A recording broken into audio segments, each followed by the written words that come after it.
concept we're going to have a look at today is how do we go about converting larger or very small numbers into a floating point format, which is a topic covered at A level.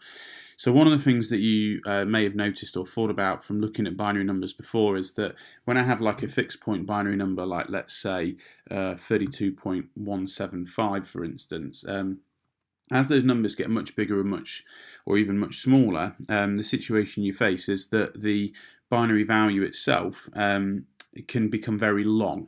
So to represent pi, for instance, would take up numerous amounts of digits to get any kind of accurate representation. So one of the methods that we've got in our A-level study is this idea of floating point numbers and how to convert a number from decimal into its floating point equivalent, and also how to convert a floating point number into its representative decimal number as well. And that's actually where we're going to start with. So we're going to begin by having a look at converting a number that we've been given in floating point format and converting it into its representative decimal value. So if we take a number that would be represented in this format, and I'm going to just write one out here for us to have a look at, and then I'll explain the number that we've actually been given here. So there's two parts to a number the way that it would be written out. You have the mantissa first of all, and then you have something called the exponent.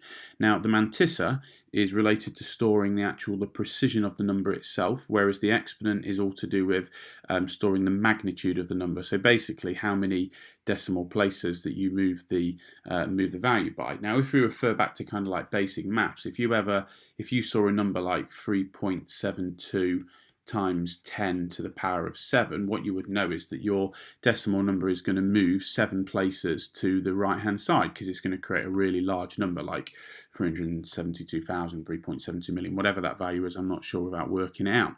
And it's a very similar situation here. So what we've got is a mantissa, which is 0 and then 1101. Now, to explain a little bit about this, the decimal point is an inferred decimal point, but we always write it in because it just keeps it easy for us to sort of recognize and remember. Generally speaking, a mantissa is broken into 10 bits, 1, 2, 3, 4, 5, 6, 7, 8, 9, 10. You may see more, you may see less, depending on the exam board that you're taking. The 0 beforehand indicates whether it's a positive or negative value. So a 1 at the start indicates that we have a negative value, and a 0 at the start indicates we have a positive value, and I'll show you how to deal with each of those in subsequent videos and examples. And then the exponent is the bit how we're going to actually move the decimal place. So if it's a positive exponent, as in it starts with a 0, then we're going to move the decimal place to the right hand side, and if it's a negative exponent, then we're going to move it to the left hand side. So this exponent here, we can clearly see, is the value of 7. So what's going to happen is this decimal place is going to move 7 places to the right hand side.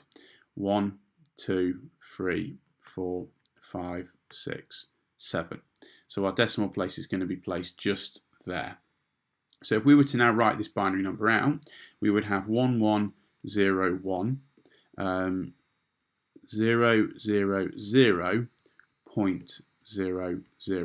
So the final answer is actually 1, 2, 4, 8, 16, 32, 64, 96, 104. Now there's nothing particularly glamorous about that, but let's take an example which is slightly more kind of involved. So let's look at one that's maybe like 0.11101101, and let's look at an exponent such as 3 this time. Well, what we're going to do is we convert our exponent first of all, and this is going to move 1, 2, and 3 places to the right hand side. So we're now going to have 111.01101. So this also automatically becomes a much more interesting number, because I've got 7 on the left hand side, but now I've got a quarter, I've got an eighth, I've got a 16th, and I've got a 64.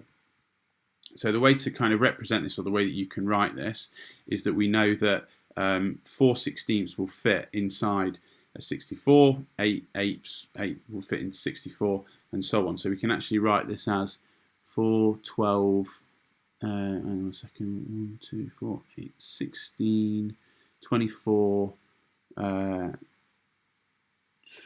28, 29 over 64. So 7.29 over 64, you can get a calculator out and you can work out what that is, but I'm not going to do that right now. So the final answer would there be 7.29 over 64 as an answer. So let's give you one to have a practice on, and then I'll kind of do this with you. So you can do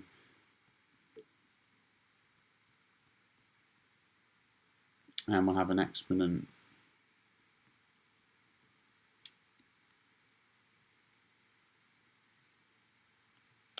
in fact, let's go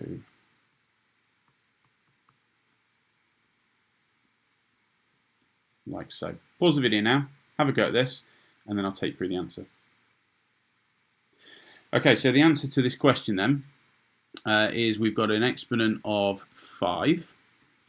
And we're going to move our decimal place 5 places to the right hand side, therefore 1, 2, 3, 4, 5. So our final answer we're going to write out as 1011 0.0110. And if we then convert this back, what we can see is that we've got 1, 2, 4, 8, 16. So we're going to go for 2022 on the left hand side, and on the right hand side we're going to go for 375, because what we've actually got, or we can represent this actually as a fraction if you prefer, half, a quarter, and an eighth. So we're going to go for 3/8 is another way of representing that, and I'll just quickly check that.